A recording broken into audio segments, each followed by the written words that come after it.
Hello hello hello, नमस्ते नमस्ते नमस्ते। कैसे हैं आप सब लोग? स्वागत है आप लोगों का आज की लाइव क्लास के अंदर। आज हम लोग क्या पढ़ने वाले हैं? नोना चैप्टर शुरू करेंगे बच्चों, नोना चैप्टर। और उस नोने चैप्टर का नंबर क्या है? Come on tell me. Chapter number 7, नाम है इसका completion and review. Miscellaneous standards भी आप इसको बोल सकते हो। क्या बोल सकते हो? कम ऑन टेल मी, जल्दी बताओ बेटा।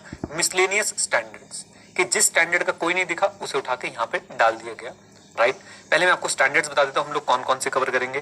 560 इसके अंदर आएगा बच्चों। 560 एक बड़ा स्टैंडर्ड है। 570 इंपॉर्टेंट भी है और बड़ा भी है। राइट, तो 560 पे 2 क्लास लगा लो, 570 पे 2 क्लास लगा लो। ओके, देन आएगा 450। इसके ये 450 एक इंपॉर्टेंट स्टैंडर्ड है, एक प्रोसीजरल स्टैंडर्ड है, इस पे 1 क्लास लगा लो। देन हमारे पास बच्चों बात आती है किसकी? 580, इसमें 1 या 2 क्लास लगा लो। रिटर्न रिप्रेजेंटेशन, बहुत बार हमने इसको पढ़ा है। देन गाइस हमारे पास आता है 260, अगेन 1 क्लास। एंड देन हमारे पास आता है 265 और वो भी 1 क्लास। तो ये है बच्चों हमारा प्यारा सा चैप्टर। बहुत ज्यादा रायता नहीं है इस चैप्टर में, टू द पॉइंट है। मिसलेनियस स्टैंडर्ड्स हैं हम लोग। अब आपको मैंने क्लासेस का बजट भी दिखा दिया है कि कितनी क्लासेस में हम इसको कवर करके चलने वाले हैं। राइट, और साथ साथ में बच्चों मैं आपको याद भी कराता चलूंगा, रिवीजन्स भी कराता चलूंगा। और मैंने क्या कर लिया है, और मैंने एक बहुत अच्छा काम कर लिया। और बहुत अच्छा काम क्या है बच्चों? बहुत अच्छा काम ये है कि आप लोगों के लिए मैंने इसके प्यारे से नोट्स बना दिए। और आज हम इस चैप्टर की शुरुआत कहां से करेंगे? 265 से, 265 से। बोलो कहां से बेटा? 265, 265। ओके, बहुत ही बढ़िया शानदार स्टैंडर्ड है, छोटा सा स्टैंडर्ड है। हनी सिंह की भाषा में बोलूं तो मुच मुच नूनू शोनू मून।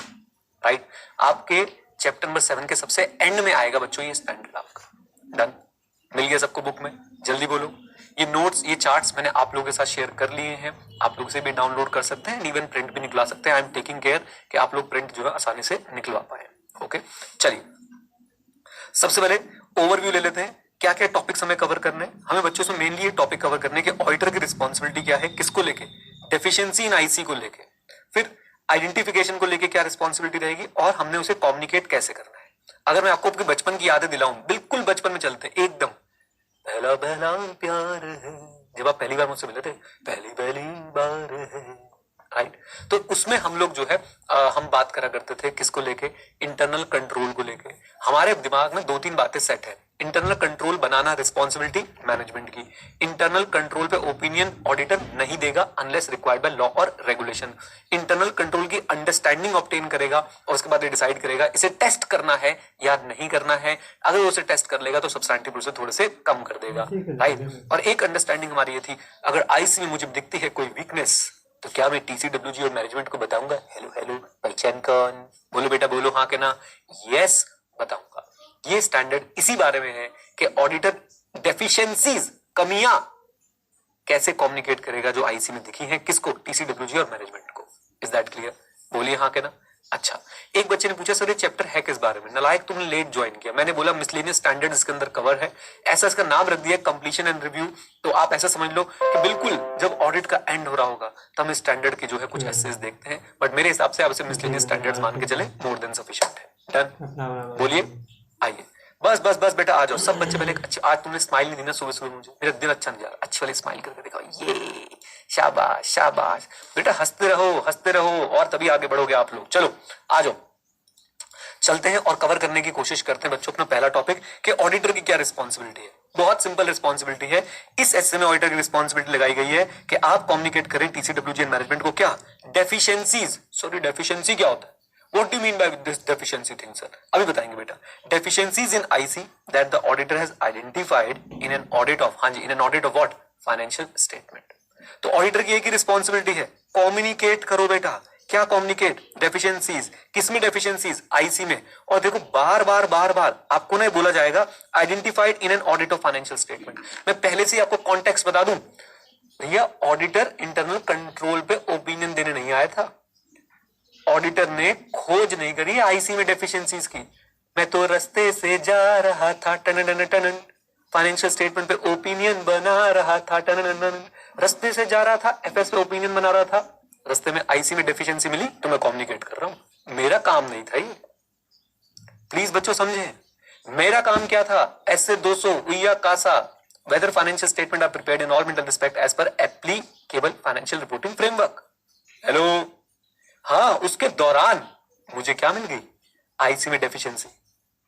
मैंने बता देनी, बात समझ आती है, बात समझ आती है। ये हम इतनी क्लैरिटी से क्यों बोल रहे बार बार? अरे भाई साहब, कहीं उनको गलत फहमी ना हो जाए।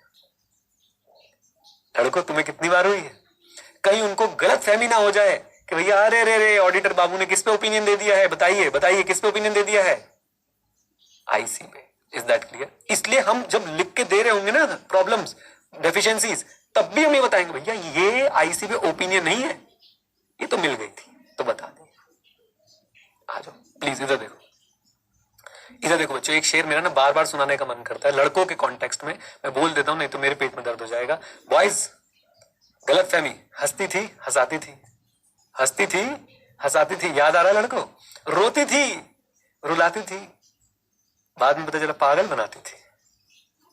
आ जाओ प्लीज प्लीज प्लीज मेरे साथ साथ। तो बच्चों, ऑडिटर की रिस्पॉन्सिबिलिटी तो यहीं पे खत्म हो गई। क्लियर है बिल्कुल कि भाई कम्युनिकेट करनी है डेफिशिएंसीज, किसको कम्युनिकेट करनी है? टीसीडब्ल्यूजी और मैनेजमेंट को।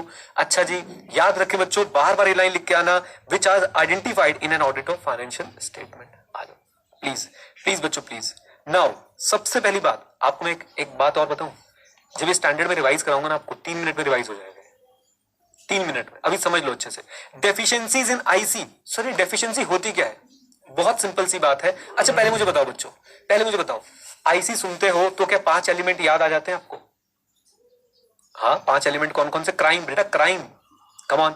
और उसमें से कंट्रोल एक्टिविटी याद आ जाती है। सर कंट्रोल एक्टिविटी आती ना sir, oh my god, segregation of duty, authorization, limit check, और क्या रिकंसिलिएशन, ये सारी बातें याद आने लग जाती हैं।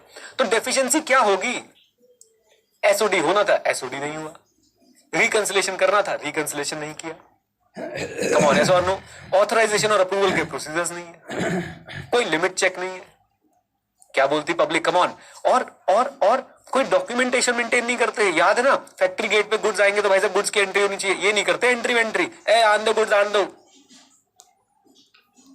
हेलो, यही सब तो बच्चों क्या है? डेफिशिएंसी। मैंने बोला डेफिशिएंसीज क्या होंगी? बच्चे लिख रहे कमियां। हाँ, हिंदी में तो मुझे पता है कमियां होंगी बेटा। पॉइंट आप समझेंगे कि आईसी में डेफिशिएंसी का मतलब क्या है कि भाई कंट्रोल एक्टिविटीज की कमी है। कंट्रोल एक्टिविटी क्या है? SOD, authorization approval, limit check, reconciliation. क्या बोलती पब्लिक? कम ऑन, यस और नो? तो लीजिए अब बच्चों, डेफिशिएंसी की डेफिनेशन देखना इन्होंने क्या दी है कि भाई कंट्रोल तो है, कंट्रोल तो है लेकिन प्रिवेंट, डिटेक्ट और करेक्ट नहीं कर पा रहा। कंट्रोल तो है लेकिन प्रिवेंट, डिटेक्ट और करेक्ट नहीं कर पा रहा। मतलब यहां पे ऑथराइजेशन तो है लेकिन भाई वो ऑथराइजेशन जो है आप लोग रेगुलरली यूज नहीं करते। सेग्रीगेशन ऑफ ड्यूटी तो है लेकिन कोई भी अपने आईडी पासवर्ड दूसरे का, अरे भैया मेरी भी एंट्री कर दियो, ये ले मेरा आईडी पासवर्ड। हेलो, यानी कंट्रोल है लेकिन वो पीडीसी एमएस नहीं कर पा रहा। मेरे साथ बच्चों, control is design and implemented or operated in such a way that it is unable to prevent, detect or correct the misstatement in the financial statement on a timely basis। बताइए, लिख पाएंगे बच्चों? बिना देखे लिख पाओगे? क्या है डेफिशिएंसी? डेफिशिएंसी के पहला पॉइंट बच्चों, कंट्रोल है लेकिन वो क्या नहीं कर पा रहा? मेरे प्यारे बच्चों, क्या नहीं कर पा रहा? वो पीडीसी एमएमएस नहीं कर पा रहा टाइमली बेसिस पे। पीडीसी एमएमएस नहीं कर पा रहा किस बेसिस पे? कम ऑन टेल मी, जल्दी बताइए। टाइमली बेसिस पे। डन। दूसरा, कंट्रोल है ही नहीं, कंट्रोल है ही नहीं। ऐसा कंट्रोल जो होना चाहिए था पीडीसी एमएमएस करने के लिए, वो गुमशुदा, लापता, मिसिंग। सेग्रीगेशन ऑफ ड्यूटी है ही नहीं। एक ही बंदे को तुमने सारे काम दे रखे, वही भाई साहब क्या करता है? वही परचेज रिक्विजिशन डालता है, परचेज ऑर्डर डालता है, उसके बाद भाई साहब गुड्स रिसीव करता है, गुड्स रिसीव नोट देता है। आई होप अब तो मजा आ रहा है ये सुनने में सारी बातें। गुड्स रिसीव नोट देता है, कम ऑन। तो ये चीजें बच्चों होती है डेफिशिएंसी, जब कंट्रोल है लेकिन पीडी से नहीं कर पा रहा। लेकिन दूसरा क्या है? कंट्रोल है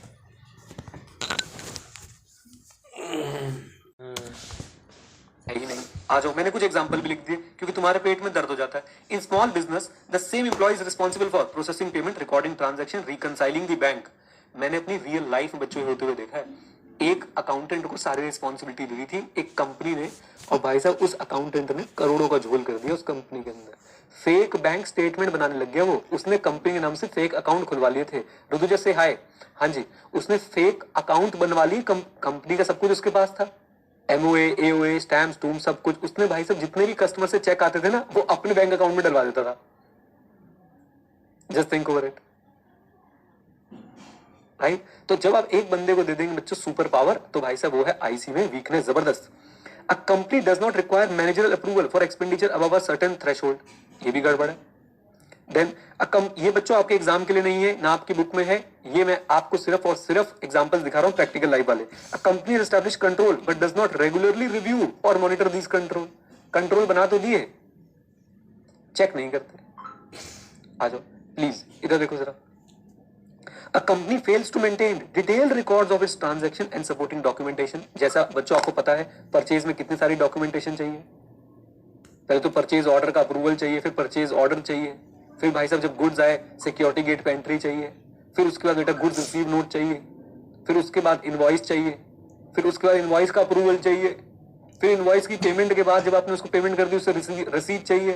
क्या बोलती पब्लिक? तो अगर ये डॉक्यूमेंटेशन मेंटेन्ड नहीं है, मुझे बताओ झोल करना या मटेरियल स्टेटमेंट होना आसान हो जाएगा कि नहीं? Answer is yes. Come on guys, यहां तक स्टैंडर्ड पे क्लैरिटी है कि नहीं? मुझे बोलो हाँ कि ना, जल्दी से बताओ। क्लैरिटी है? आज कितना रिलैक्स फील हो रहा है ना। कौन सा था वो चैप्टर? चैप्टर 5, हाँ या ना? आओ चैप्टर 5 के नाम पे भी एक शेर सुना देते हैं। चैप्टर 5 वो कौन सा था जाम जो तूने पिला दिया, इस सिरफिरे का सारा सिस्टम हिला दिया, है ना? तो बेटा चैप्टर 5 ने तो ऐसे ही किया था, बट अब आप देखो चैप्टर 5 से हम लोग कितना कुछ निकाल के लेके आएंगे। मेरे साथ and don't worry at all. बिल्कुल सही मनिक बोल रहा है, चैप्टर 9 इज वेटिंग। आओ कभी हवेली पे चलेंगे, उसकी भी हवेली पे आ जाओ। हाँ जी, यहां तक क्लैरिटी बच्चों। ऑडिटर की रिस्पॉन्सिबिलिटी क्या है? कम्युनिकेट करना टीसीडब्ल्यूजी इन मैनेजमेंट को। क्या? Deficiencies in IC. Come on, deficiencies in IC जो आइडेंटिफाई हो गई है ड्यूरिंग द ऑडिट। अच्छा जी, उसके बाद बच्चों मेरे साथ जरा जुड़िएगा। Deficiency in IC, deficiency in IC बच्चों क्या होती है? कम ऑन, कंट्रोल है पीडीसी एमएस नहीं कर पा रहा है, या control to PDC MS missing है। Is that clear? बोलो हाँ के नाम। आ जाओ। Then what is significant deficiency? वाह वाह वाह वाह वाह। What is significant deficiency? भाई साहब जिस जो इंपॉर्टेंट है, जो बेसिकली इस लायक है कि उस पर टीसीडब्ल्यूजी की अटेंशन लाई जाए, जो इस लायक है जिस पे टीसीडब्ल्यूजी की क्या लाई जाए? अटेंशन लाई जाए। तो sufficient importance to merit, merit मतलब उस पे अटेंशन को अट्रैक्ट किया जाए, to merit the attention of TCWG. Is that clear? बोली हाँ के ना। तो सिग्निफिकेंट डेफिशिएंसी कौन सी बेटा? जिस पे टीसीडब्ल्यूजी की अटेंशन लेके आई जाए। Is that clear? बोलो हाँ के ना। अब जो मैं पढ़ाने जा रहा हूं, अगर मैं क्वेश्चन पेपर सेट करूं तो मैं क्वेश्चन जरूर पूछूंगा कि भाई सिग्निफिकेंट डेफिशिएंसी कब होगी? जब एक्चुअली मिसस्टेटमेंट मिल जाएगी तभी होगी, या मिसस्टेटमेंट हो सकती है तो भी हम लोग डेफिशिएंसी बोल सकते हैं? मुझे बताओ। एक्चुअल या हो सकती है, दोनों केस में हो गई है और हो भी सकती है, दोनों केस में इंटरनल कंट्रोल में डेफिशिएंसी हो सकती है। आंसर इस बच्चों याद रखें, इस बात को ध्यान सुनिएगा। जरूरी नहीं है कि जब मिसस्टेटमेंट हो जाए तभी हम लोग बोलेंगे डेफिशिएंसी थी। देयर आर हाई चांसेस कि भाई साहब मिसस्टेटमेंट होने के चांसेस हैं तो भी तो डेफिशिएंसी है। Come on. अब आपसे ये बच्चों करेक्ट इनकरेक्ट में कैसे पूछा जाएगा? इधर देखो, सिग्निफिकेंट डेफिशिएंसी सिर्फ डिपेंड करती है एक्चुअल मिसस्टेटमेंट। सिग्निफिकेंट डेफिशिएंसी सिर्फ डिपेंड करती है एक्चुअल मिसस्टेटमेंट पे। Correct incorrect? Come on tell me. Correct incorrect? Incorrect बच्चों।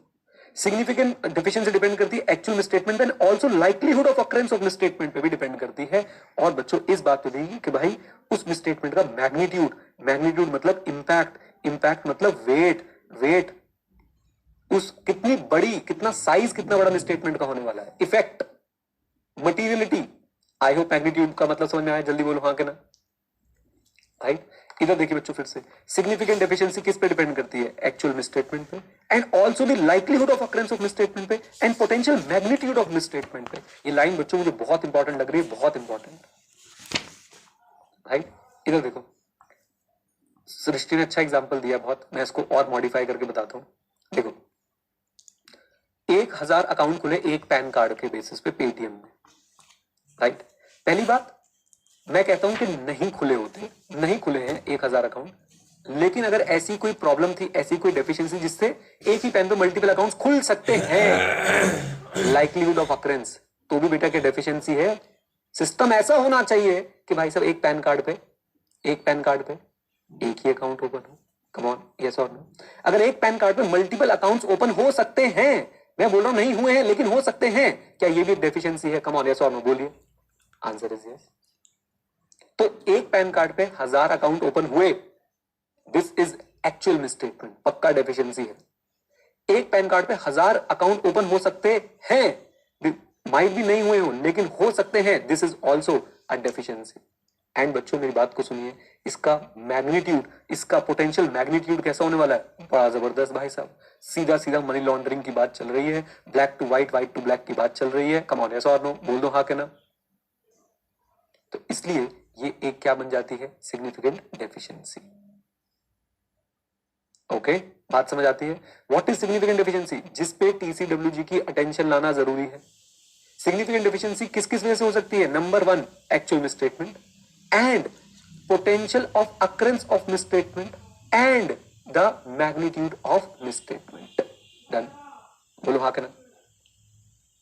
अच्छा जी, एंड याद रखिए बच्चों, it may exist even if misstatement are not identified during the audit। आर कर लीजिएगा, even if misstatements are not identified during the audit। सही बात है कि नहीं, मिसस्टेटमेंट आइडेंटिफाई नहीं हुई ड्यूरिंग द ऑडिट, तो अब क्या ये बोल सकते हो अरे डेफिशिएंसी का तो सवाल ही नहीं उठता इसी में, क्योंकि कोई मिसस्टेटमेंट मिली नहीं। नहीं भाई, मिसस्टेटमेंट बच्चों तब भी सॉरी डेफिशिएंसी तब भी हो सकती है जब कोई मिसस्टेटमेंट आपने आइडेंटिफाई ना करी हो। इसका रीजन है यही कि भाई likelihood of occurrence of misstatement पे भी तो डिपेंड करती है आपकी डेफिशिएंसी। हाँ जी बताइए, सिग्निफिकेंट डेफिशिएंसी का मतलब समझ में आता है। पहले बच्चों शुरू कैसे करोगे, इतनी इंपॉर्टेंट है कि it merit the attention of the TCWG. इतनी इंपॉर्टेंट है कि it merits the important attention of the TCWG. Okay, दूसरी बात किसके ऊपर डिपेंड करती है, एक्चुअल मिसस्टेटमेंट, और किसके ऊपर, occurrence of likelihood of occurrence of misstatement, और तीसरी बात पोटेंशियल मैग्नीट्यूड ऑफ मिसस्टेटमेंट। सो एक और करेक्ट इनकरेक्ट पूछता हूं, बच्चों इधर देखो।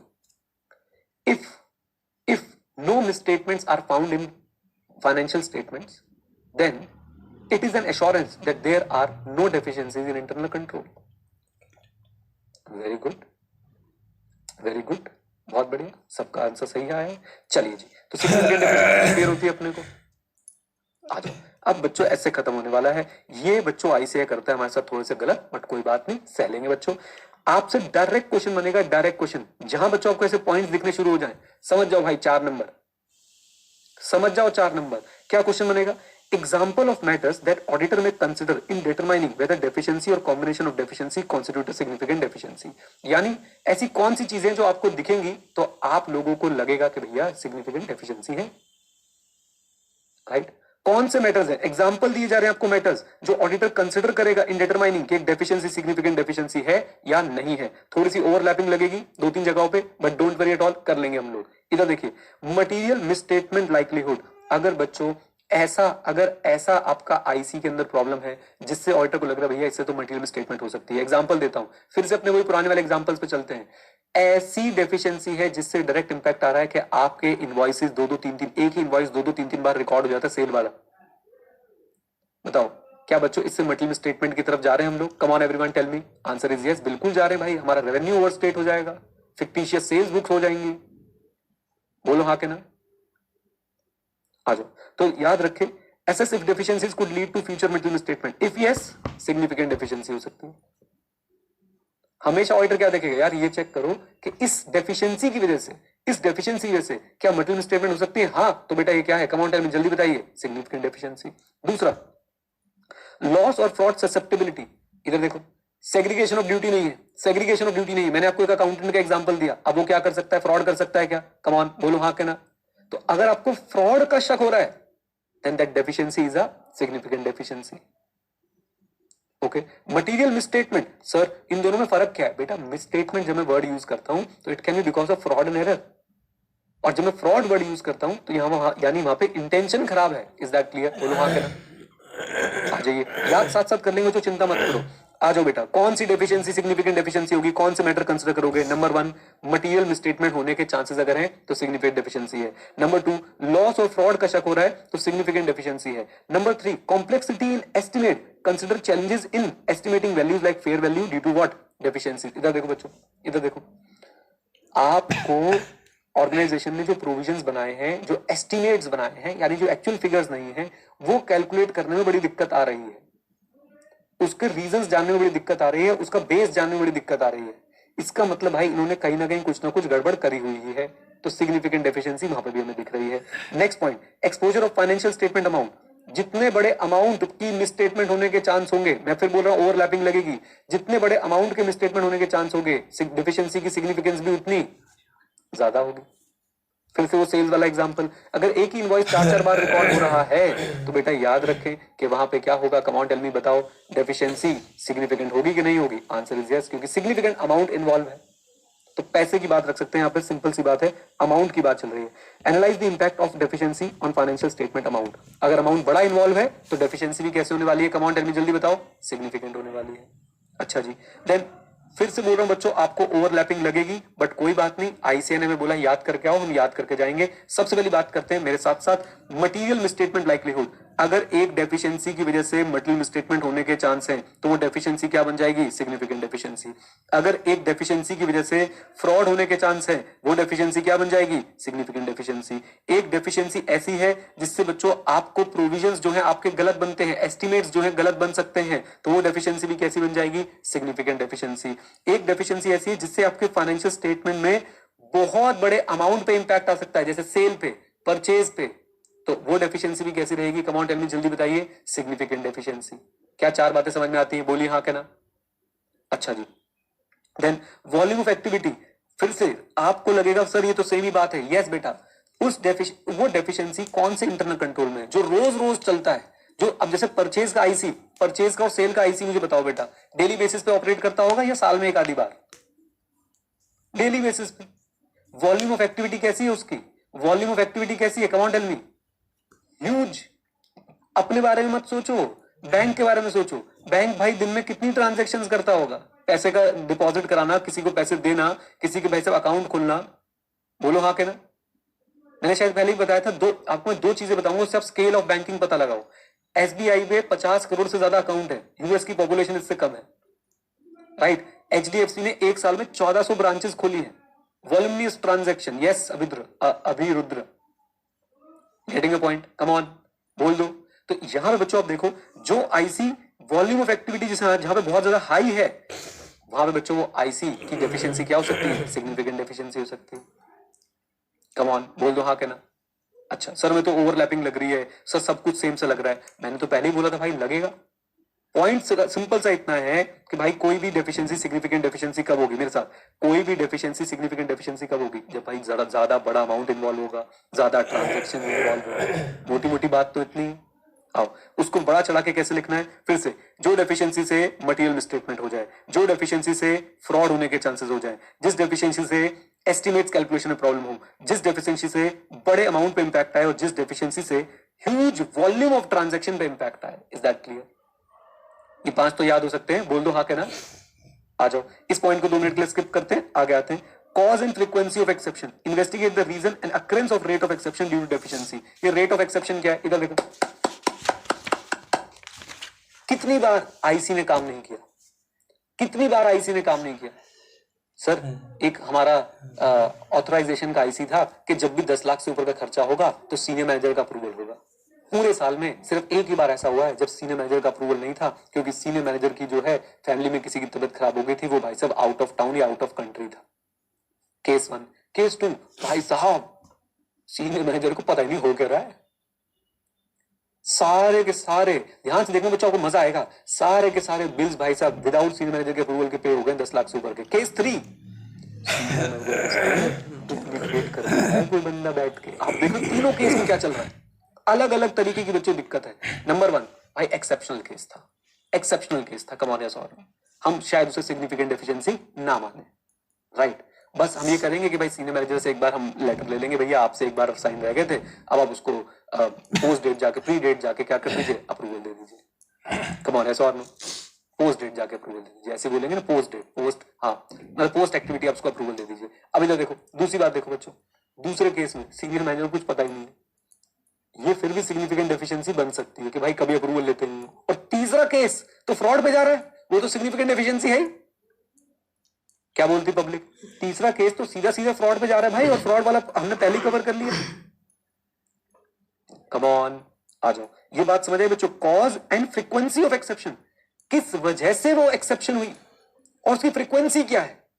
जब मैं जाली सिग्नेचर कर रहा हूं तो वजह क्या है बच्चों? फ्रॉड है।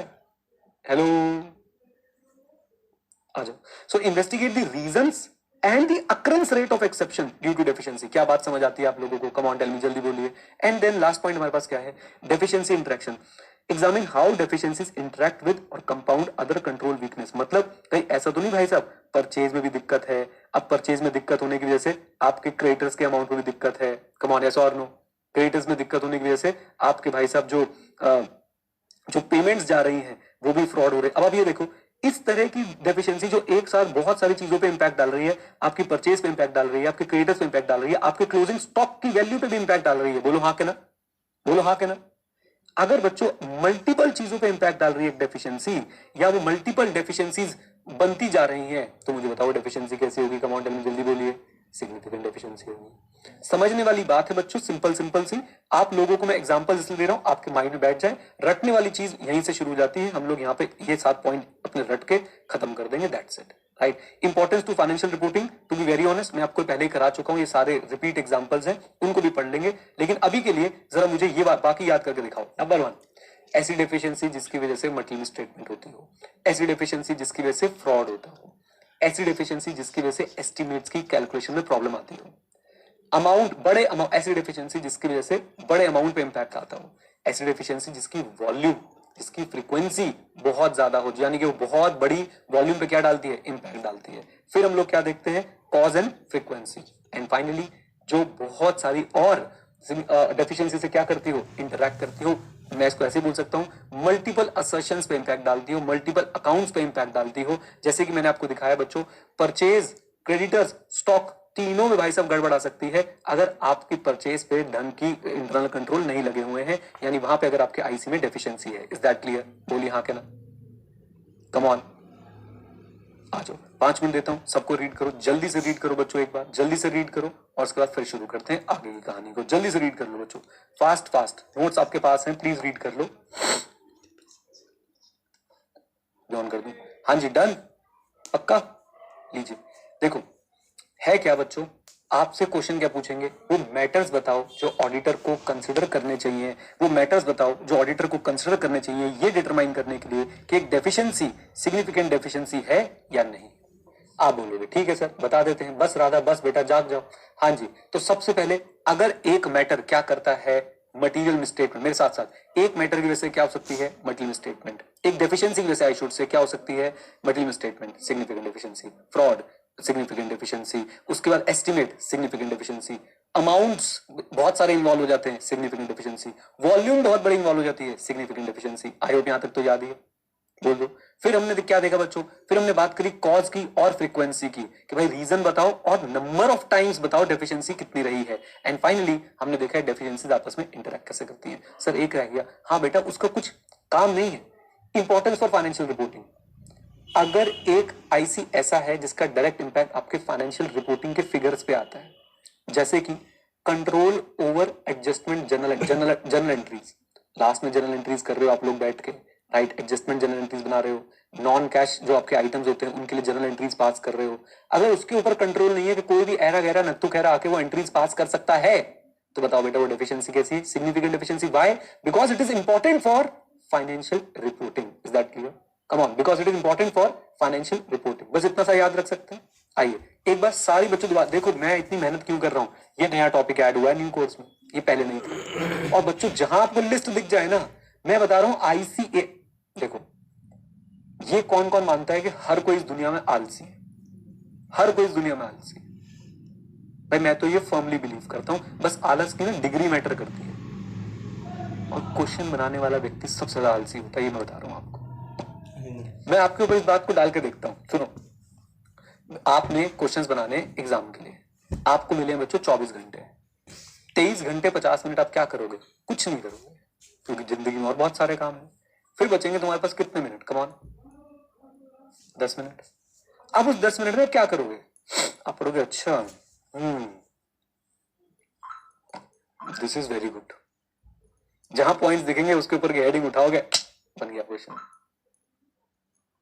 बोलो हाँ कहना, कम ऑन, राइट। तो याद रखें बच्चों इस बात को, आपने अगर आपने साइकोलॉजी समझ ली ना एग्जाम सेट करने वाले की, एग्जाम चेक करने वाले की, तो आपका आधा गेम तो वैसे ही बन गया, राइट। अच्छा अब इस बात को कोई मानेगा क्या? अब इस बात को कोई एक्सेप्ट करेगा? आप आईसीएस अगर ये बात पूछोगे, कोई इस बात को एक्सेप्ट कर? ये बातें बताई नहीं जाती, समझे कि नहीं समझे? बताओ। आ जाओ बच्चों, भाई विजन स्टेटमेंट तुम्हारी अलग है ना। आओ प्लीज। सब आलसी हैं एक्सेप्ट संदीप महेश्वरी और विवेक बिंद्रा। ये इसके पीछे क्यों पड़ा रहता है भाई, संदीप महेश्वरी और विवेक बिंद्रा? आओ प्लीज, एक बार और रिवाइज करा दूं सारे, एक बार और रिवाइज करा दूं बच्चों। आ जाओ मेरे साथ, आ जाओ मेरे साथ। नंबर 1, ऐसी डेफिशिएंसी जिससे मल्टीपल स्टेटमेंट हो सकती है। नंबर 2, ऐसी डेफिशिएंसी जिससे क्या हो सकता है? कम ऑन टेल में, जल्दी बोलिए। फ्रॉड हो सकता है। नंबर 3, जिससे एस्टिमेट्स में कॉम्प्लेक्सिटी पैदा हो रही हो, जिससे फाइनेंशियल स्टेटमेंट के बड़े अमाउंट पे इंपैक्ट आ रहा हो, वॉल्यूम ज्यादा हो। और उसके बाद बच्चों सीधा नीचे पहुंच जाओ, क्या देखा हम लोगों ने? Cause and frequency. फिर क्या देखा हम लोगों ने? Interaction. And last but not the least, जो छोड़ दी थी, इंपॉर्टेंस फॉर फाइनेंशियल रिपोर्टिंग।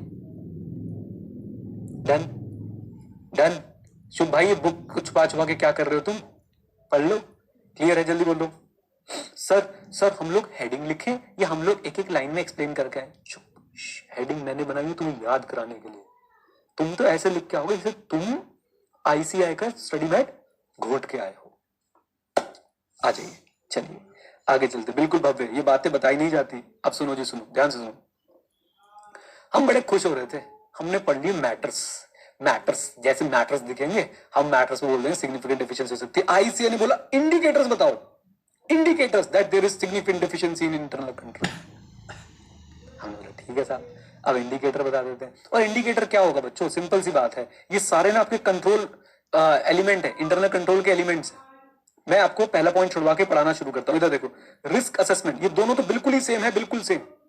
एक एंटिटी है जो रिस्क असेस करती नहीं, याद है? कंट्रोल बच्चों, इंटरनल कंट्रोल के 5 एलिमेंट्स याद हैं? उसमें से एक होता था entities risk assessment procedure. Come on, अगर एंटिटी रैप खुद ही नहीं करती, मुझे बताओ बेटा, वहां पे सिग्निफिकेंट डेफिशिएंसी होने के चांसेस क्या होंगे? कम ऑन टेल मी, जल्दी बोल दो। ज्यादा होंगे। दोनों पॉइंट सेम है। Risk assessment, lack of a risk assessment process where it is typically expected. Risk identification, ineffective risk assessment process shown by miss identification of what? हाँ जी, miss identification of what? Risk. In short, बस सेजल बस जागो बेटा। हाँ जी, in short, entity risk assessment नहीं करती, रिस्क आइडेंटिफिकेशन नहीं करती। आ रही रारी, वाओ। हाँ जी, आ रही, रिस्क असेसमेंट नहीं करती, रिस्क आइडेंटिफिकेशन नहीं करती। ये देखो कंट्रोल एनवायरमेंट है कि नहीं उसी का एलिमेंट? आप बता दोगे। एक एंटिटी बच्चों जिसकी टीसीडब्ल्यूजी कहती है जो हो रहा होन दो, परचेज 5 बार रिकॉर्ड हुई है ना, होन दो। पेटीएम का लेटेस्ट एग्जांपल, बस 1000, अब 5-6 हजार अकाउंट खुलेंगे तब हम डेफिशिएंसी मानेंगे एक पैन कार्ड पे। मतलब कंट्रोल एनवायरमेंट कैसा है? अरे डांस वांस करो अपनी तो जैसे कैसे, ढिंग टंग टंग टंग टंग टंग टंग। बताओ बेटा बताओ, कैजुअल है, कैजुअल, बिल्कुल कैजुअल। मुझे बताइए बच्चों, जहां पे आपको सिग्निफिकेंट डेफिशिएंसी के चांसेस ज्यादा लग रहे हैं कि नहीं? Come on, answer is yes. अच्छा, ये सिर्फ हिंदुस्तान में हो सकता है कि म्यूजिकल इंस्ट्रूमेंट की आवाज भी हम अपने मुंह से निकाल देते हैं बेटा, ये नहीं होता और कहीं पे। और ये जिसको समझ आया ठीक है, बाकी बच्चे आगे चले मेरे साथ। Risk response, ineffective response to the significant risk. Risk मिल भी जाता है, रिस्क दिख भी जाता है कि भाई पैन कार्ड, जो एक ही पैन कार्ड पे 1000 अकाउंट खुल रहे हैं, अपनी तो जैसे कैसे, आज चलने दो, रिस्पॉन्स ही नहीं दिया भाई साहब ढंग से। आ जाओ। देन मैनेजमेंट ओवरसाइट, मैनेजमेंट भाई साहब, मैनेजमेंट जो है, मैनेजमेंट के पास एबिलिटी नहीं है टू मतलब मैनेजमेंट का समय भी नहीं है, और मैनेजमेंट जो है प्रिपरेशन ऑफ फाइनेंशियल स्टेटमेंट पे ध्यान भी नहीं देती है भाई। आपको पता है ये चीज ना बच्चों को तब बहुत अच्छे समझ आएगी जब आप बिजनेस कर रहे होंगे, क्योंकि आप बिजी होंगे अपने बिजनेस को आगे बढ़ाने में। बैक एंड भाई से फाइनेंशियल स्टेटमेंट बन रही है, आपको उस पर भी ध्यान रखना है, नहीं तो ultimately you will be responsible. बोलो हाँ कहना। आ जाओ। देन उसके बाद misstatement found by the auditor, not caught or corrected by the internal control. Auditor को मिल रही है मिसस्टेटमेंट के, एक ही इनवॉइस 5 बार रिकॉर्ड हो रहा है, लेकिन मैनेजमेंट को नहीं मिली, और जब ऑडिटर ने बता भी दी तो भी वो कहे 5 ही बार तो हुआ है सर। कैजुअल एटीट्यूड है। कैसा एटीट्यूड है बेटे, जल्दी बोलो। कैजुअल, ये तुम्हें पता नहीं वाला मीम मेरे ख्याल से। हाँ जी, कैजुअल एटीट्यूड है बहुत ज्यादा। एनीवेज चलिए आइए देखते हैं बच्चों, इंडिकेटर्स इंडिकेटर्स इंडिकेटर्स। सर पहले वाला नहीं पढ़ाया, अभी पढ़ाऊंगा बेटा, पहले आसान वाले कर लेते ना। रारी, risk assessment, risk identification, come on. अच्छा जी, 2 हो गए। उसके बाद बच्चों कंट्रोल एनवायरमेंट, उसके बाद risk response, management oversight and misstatement. Sorry याद तो करवाओ बेटा, याद तो क्या ही करवाऊं, पहले 2 हो गए हमारे, बल्कि 3 पकड़ लो आप लोग। RRR हो गया बेटा ये तो, और क्या चाहिए तुम्हें जीवन में? Risk assessment, risk identification, risk response. फिर RRR के बाद क्या हो गया? क्या हो गया बेटा? M से एक हमारे पास हो गया मैनेजमेंट ओवरसाइट, एक हो गया स्टेटमेंट, और बच गया सिर्फ एक ये control. RRR control done. RRR में क्या गया? Risk assessment, risk identification, risk response. ठीक है जी। MM में क्या हो गया हमारे पास? एक तो हो गया मैनेजमेंट ओवरसाइट, एक हो गया मिसस्टेटमेंट, और बच्चों क्या था? Control environment. डन। बोलिए ये भी क्या डायरेक्ट क्वेश्चन आएगा? अच्छा इस पे क्वेश्चन कैसे बनेंगे आप खुद सोचो बच्चों, 2 मिनट के लिए अपना चैट जीपीटी खुद बन जाओ। What are the indicators that will lead auditor to believe that there are significant deficiencies in internal control. अब आईसीएस पे क्वेश्चन कैसे पूछेगा? World second largest accounting body, developer of trusted and independent professional with world class competencies. CAR is a newly qualified chartered accountant. He has been assigned the audit of XYZ Limited, and it is for the first time that he is doing auditing. XYZ Limited has an internal control in place, and CAR is confused that whether there are significant deficiency in the internal control of XYZ Limited. You are here to guide Mr. or CAR for the indicators that might indicate significant deficiency. हमने तो practical question पूछा है, it was a case study. आसान है कि नहीं मुझे बताओ? लिख पाओगे इंडिकेटर्स? लिख पाओगे इंडिकेटर्स? इंडिकेटर जलाओ बेटा। RRR control, RRR control. RRR क्या है बेटा जल्दी बता दो। सबसे पहले क्या करना है? रिस्क असेसमेंट, फिर रिस्क आइडेंटिफिकेशन, फिर बच्चों रिस्क का रिस्पॉन्स, फिर management oversight and misstatement, and finally बच्चों क्या कर दिया हम लोगों ने? लास्ट पॉइंट क्या था हमारे पास? जल्दी बोलो, लास्ट पॉइंट क्या था? Control environment. सॉरी एक ऊपर वाला रह गया। हाँ बेटा वो पढ़ाता हूं। Evidence of ineffective IC. Auditor को इनइफेक्टिव आईसी के क्या मिल रहे बच्चों? एविडेंस मिल रहे। किस बात को लेके? बहुत आसान है। Transaction scrutiny, management fraud, remedial action. यहां से शुरू करते हैं मैनेजमेंट फ्रॉड से।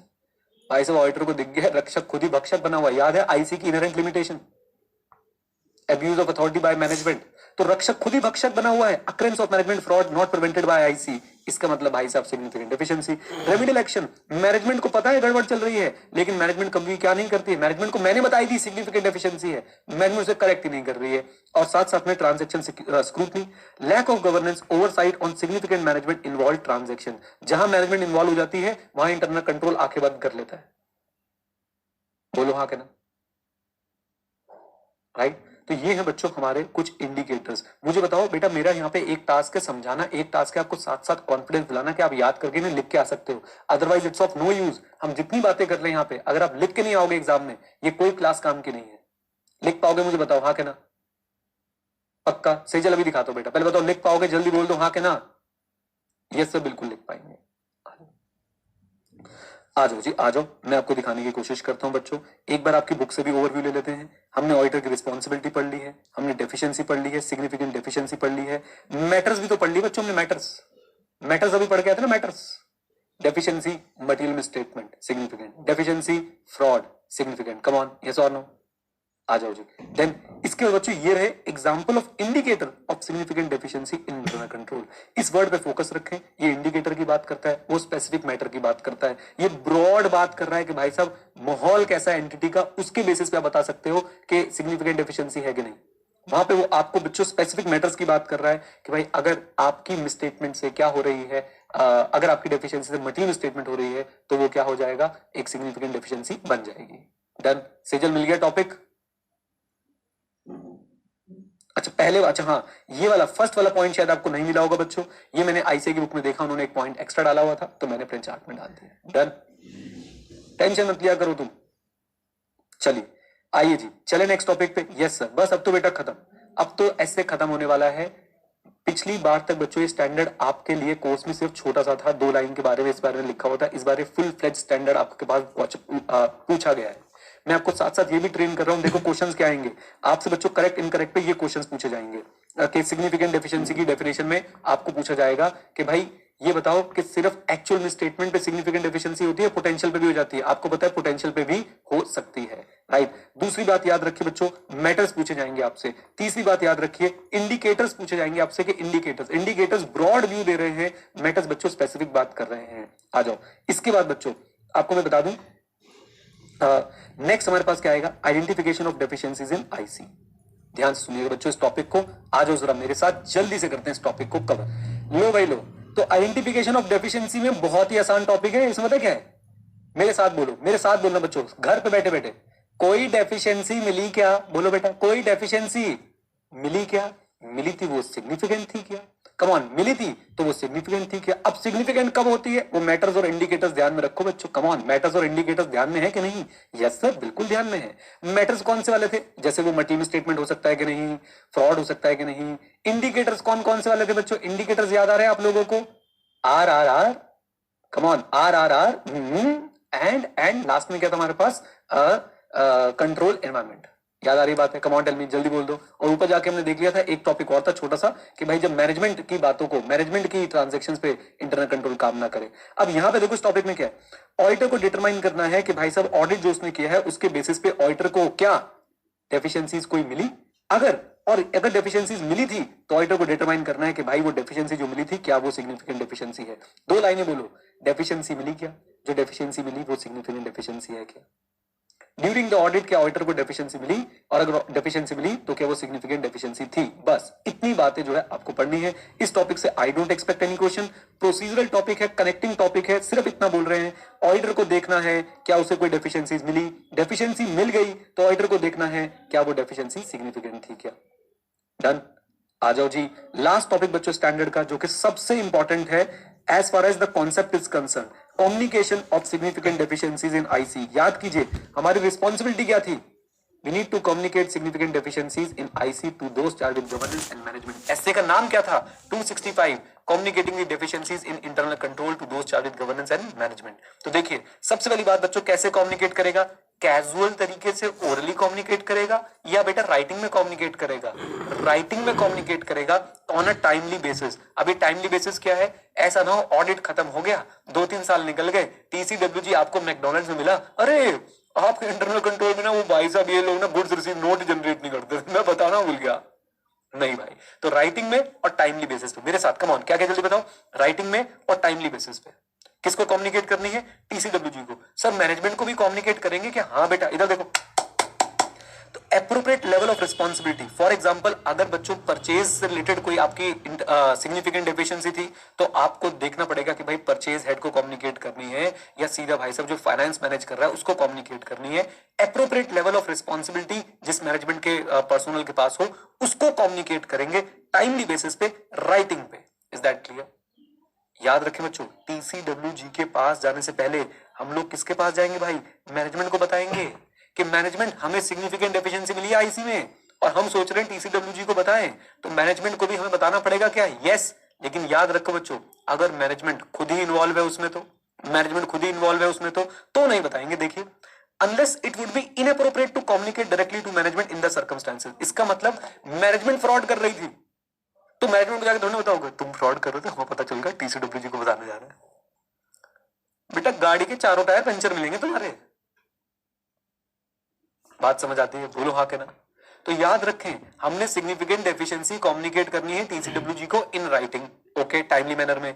हम एप्रोप्रिएट लेवल ऑफ मैनेजमेंट को भी कम्युनिकेट करेंगे the significant deficiencies which we are intending to communicate to TCWG। लेकिन क्या इसकी कोई एक्सेप्शन है? Answer is yes. तो याद रखिए बच्चों, अगर आपको लग रहा है कि this will be inappropriate to communicate directly to management, तो आप लोग जो है मैनेजमेंट को कम्युनिकेट ना करके डायरेक्टली कहां चले जाएंगे? जल्दी बता दीजिए कहां चले जाएंगे? TCWG के पास।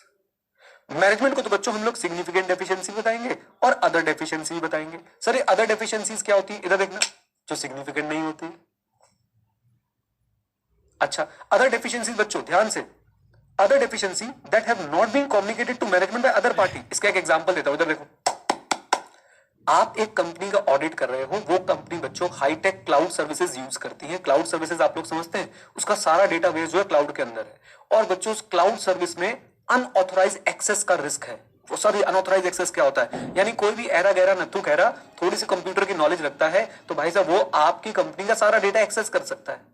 और ये बात कायदे से किसको बतानी चाहिए थी? ये बात कायदे से किसको बतानी चाहिए थी? आपकी कंपनी के IT हेड को बतानी चाहिए थी, लेकिन उसने नहीं बताई, ऑडिटर को दिख गई। क्या ऑडिटर को बच्चों ये बात मैनेजमेंट को बता देनी चाहिए? Answer is yes. ये बात हो गई बच्चों आपकी अदर डेफिशिएंसी की। देखिए, other deficiency in IC identified during the audit जो that have not been communicated to management by other parties and जिस ऑडिटर की प्रोफेशनल जजमेंट में क्या है सफिशिएंट इंपॉर्टेंस रखती है किसके लिए, मैनेजमेंट की अटेंशन के लिए। बताइए, आओ जो मेरे साथ बच्चों, सिग्निफिकेंट डेफिशिएंसी किसको कम्युनिकेट करोगे, टीसीडब्ल्यूजी को, राइटिंग में टाइमली मैनर में। क्या सिग्निफिकेंट डेफिशिएंसी मैनेजमेंट को भी कम्युनिकेट करेंगे? Answer is yes. When we are intending to communicate the significant deficiency to those charged with governance, we will communicate those significant deficiencies to the management with appropriate authority. But is there a case जहां पे हम लोग management को significant deficiency communicate नहीं करेंगे?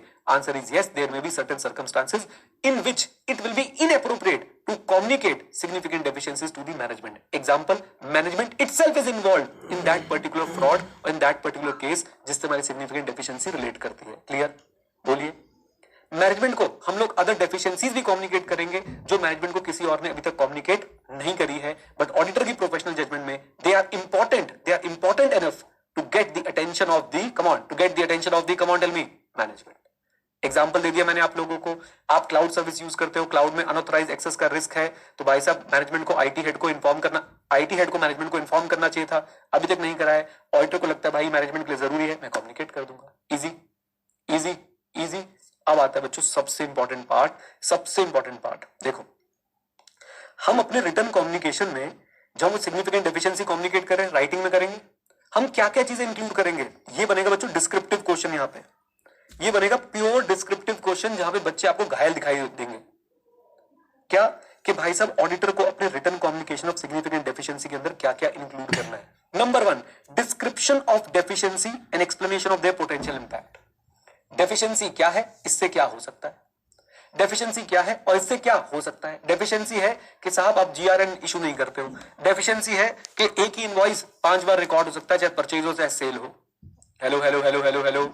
अब इससे क्या हो सकता है, आपका रेवेन्यू ओवरस्टेट हो सकता है, आपकी परचेजेस इन्फ्लेटेड नजर आ सकती है, हो सकता है आप एक ही क्रेडिटर को एक इनवॉइस की जगह पे 3-4 बार पेमेंट कर दो, कंपनी को नुकसान हो सकता है। क्या बोलती पब्लिक? साथ में हो, जल्दी बोलो। तो सबसे पहली बात, आप जो अपना रिटर्न कम्युनिकेशन कर रहे हो सिग्निफिकेंट डेफिशिएंसी का, मेरे साथ, आप जो अपना रिटर्न कम्युनिकेशन कर रहे हो सिग्निफिकेंट डेफिशिएंसी का, उसके अंदर क्या क्या होगा? नंबर 1, एक्सप्लेनेशन कि डेफिशिएंसी क्या है।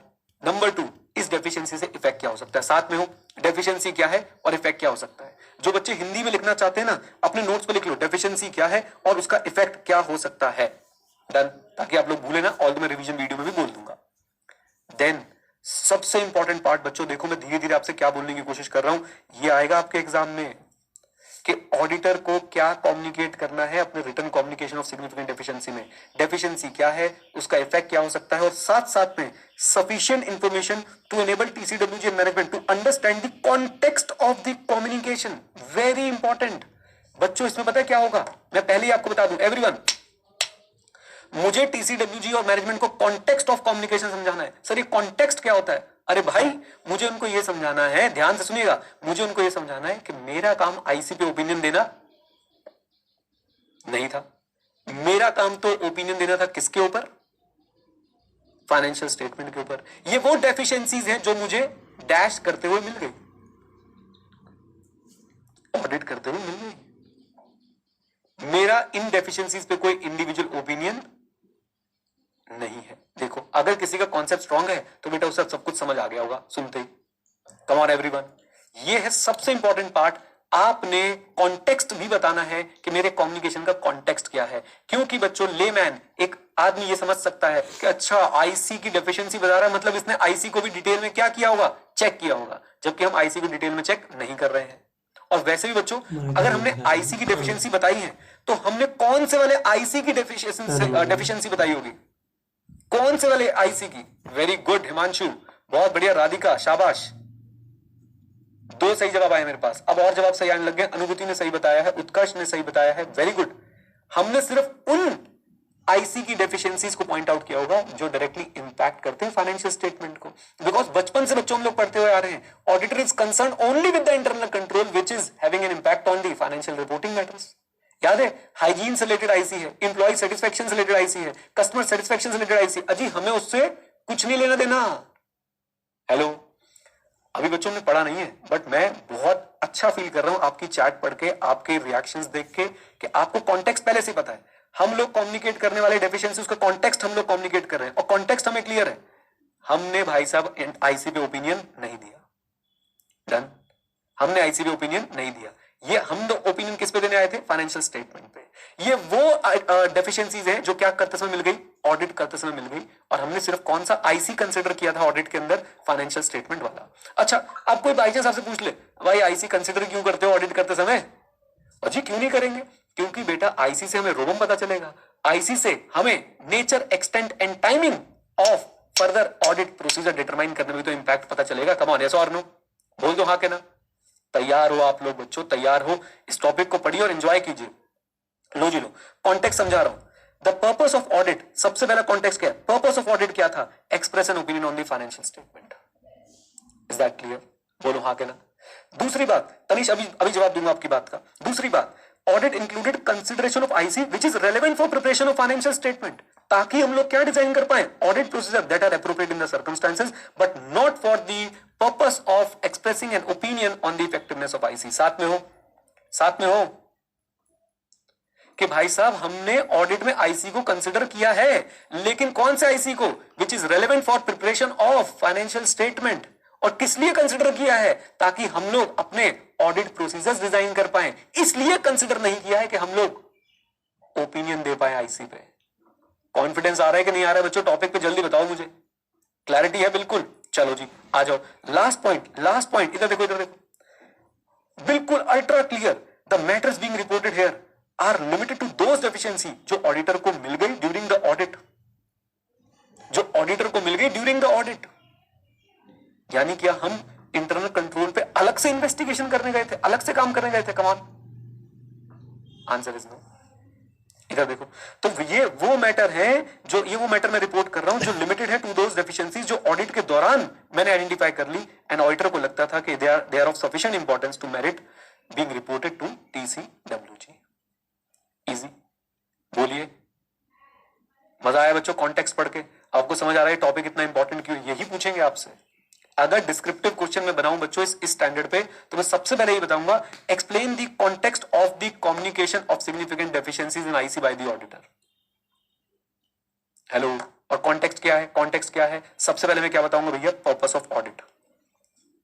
फिर मैं क्या बताऊंगा? इधर देखो, इधर देखो, इधर देखो। फिर मैं क्या बताऊंगा कि भाई ऑडिटर ने आईसी को कंसिडर किया है, लेकिन कौन सा आईसी को? जो प्रिपरेशन ऑफ फाइनेंशियल स्टेटमेंट के लिए जरूरी था, ताकि हम लोग क्या कर पाए? ऑडिट प्रोसीजर को डिजाइन कर पाए। हमने एक्सप्रेसिंग एन ओपिनियन आईसी के लिए कंसिडर नहीं किया है। Is that clear? बोलिए हाँ के ना।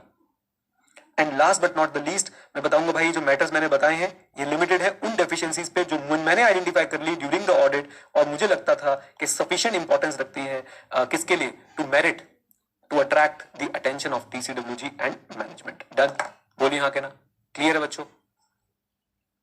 लीजिए, ये है communication. I hope you enjoyed this बच्चों। मैंने पूरी कोशिश करी आपको स्टैंडर्ड अच्छे से समझाऊं, सारे एग्जांपल्स दूं। नीचे क्लाउड, बस वो एग्जांपल लिखा क्लाउड वाला कि अदर डेफिशिएंसीज, याद है अदर डेफिशिएंसीज? तो वो मैंने यहाँ पे लिख दिया है। चलिए जी, बताइए जी, बात समझ आती है? बात समझ आती है? ये हमारा बच्चों एसए 265 हो गया है फिनिश। अब हम इसकी एक डिटेल्ड रिवीजन करेंगे। चैप्टर है बहुत इंपॉर्टेंट, आपके एग्जाम बच्चों 8 से 12 नंबर के आसपास का आ सकता है। बहुत ज्यादा आसान चैप्टर है और आपने देखा होगा 265 में बच्चों 3-4 क्वेश्चंस बनते हुए मैंने आपको बता दी। आई होप आप लोग कर पाओगे, पक्का। आ जाओ मेरे साथ, मेरे साथ बच्चों, मेरे साथ प्लीज प्लीज प्लीज साथ में जुड़िएगा और इसको हम लोग जल्दी से देख लेते हैं।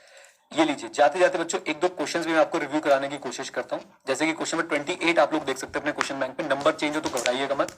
ये सारी बातें बताइए हमने पढ़ी हैं कि नहीं पढ़ी हैं, मुझे बता दो हाँ के ना। सारी बातें list out this some matters that auditor may consider in determining the whether deficiency or combination of deficiency in internal control constitute significant deficiency कर पाएंगे। उसके बाद बच्चों हमारे पास नेक्स्ट पॉइंट क्या आता है? हमारे पास नेक्स्ट पॉइंट क्या आता है? ये देखो, auditors are required to obtain an understanding of IC relevant to the audit when identifying and assessing its effectiveness and risk management। बिल्कुल ठीक बात है, हमें भाई साहब IC की अंडरस्टैंडिंग ऑब्टेन करनी है। During the course of ABC Limited, you observe that significant deficiency exists in the internal control system and you want to ascertain the same. Elucidate the various indicators। Question किससे पूछा बच्चों? जल्दी बता दो। Indicators, answer कौन सा लिख के आओगे? आंसर कौन सा लिख के आओगे? क्या बच्चों आप लोगों को पता है आंसर कौन सा लिखा जाएगा? कम ऑन टेल मी, जल्दी बोलिए। RRR कंट्रोल और मैनेजमेंट वाली बातें वस्तु मैनेजमेंट वाली बातें बच्चों आपकी बुक में इंक्लूडेड नहीं है, लेकिन मैंने आपके लिए चार्ट में जो है वो इंक्लूड कर दी थी। आई होप क्लियर है, जल्दी बोलो हाँ कहना। देखो ये सबसे पहले मैनेजमेंट वाली बातें आ गई, evidence of ineffective aspect of control environment, ये मैंने आपके चार्ट में लिखी हुई है, बिल्कुल मत घबराइएगा। Then RRR, risk assessment, risk identification, याद आ रही है बातें, कम ऑन टेल मी, जल्दी बोल दो। Response to the identified risk, उसके बाद हमारे पास क्या आ गया था, एमएम, हमारे पास एमएम में क्या था, मिस स्टेटमेंट जो डिटेक्ट होती हैं, और साथ साथ में entities ability, management's inability to oversee, and finally हमारे पास एक पॉइंट और था, मैं आपको चार्ट में से दिखाता हूं अपने, ये देखो चार्ट में आ जाओ मेरे साथ। एक पॉइंट बच्चों हमारे पास और था, वो पॉइंट कौन सा था, ये रहा एविडेंस, हाँ ये रहा बच्चों हमारे पास कंट्रोल एनवायरमेंट वाला पॉइंट था, रिस्क रिस्पॉन्स मैनेजमेंट ओवरसाइट वाला पॉइंट था, सारे कवर कर लिए थे हमने, जल्दी बता दो, कम ऑन बोलो, आ जाओ जी। नेक्स्ट मुद्दे पे चलते हैं, नेक्स्ट क्वेश्चन देखने की कोशिश करते हैं, बस दो ही क्वेश्चन है, एक क्वेश्चन और है, मैं उसको भी एक बार रीड कर लेता हूं, आ जाओ। एक क्वेश्चन और है बच्चों, जरा देखो यहाँ पे, और वो क्वेश्चन क्या बोलता है यहाँ पे, प्लीज जरा देखना। On reviewing internal control over inventories as part of statutory audit of the company, auditor finds that physical verification is not being conducted at regular interval. क्या बच्चों ये एक डेफिशिएंसी है आईसी में, क्या ये एक डेफिशिएंसी है आईसी में, कम ऑन टेल मी, जल्दी बोलो। बिल्कुल है। Auditor find it to be significant deficiency in internal control over inventory, he points it out to the management in one liner as under physical verification of inventory is not being conducted at regular interval as stipulated by management. Is above communication by auditor proper? Ignore statutory reporting requirement if any in this regard. मुझे बताओ बेटा, मुझे जल्दी से बताओ, क्या ये communication proper है? आप लोग बताओगे चैट में, क्या ये कम्युनिकेशन प्रॉपर है? नो।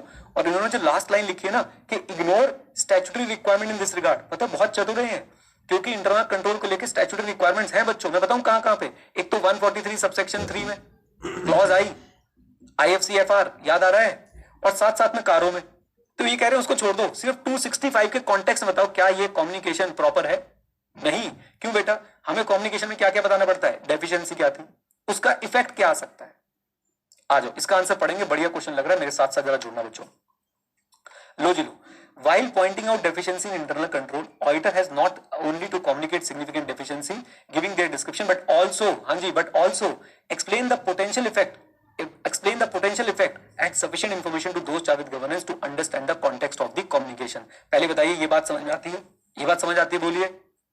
अच्छा जी। Then next point हमारे पास क्या है, therefore the above communication is, हाँ जी, above communication is not proper. Okay. Not only significant deficiency has to be communicated, it should be explained to the management that potential effects of not carrying out physical verification of inventory at regular interval as stipulated by management. तो हमें ये भी बताना है significant deficiency क्या है, उसका effect क्या हो सकता है। It should explain that such significant deficiency can lead to misstatement of inventory impacting the profits of the company.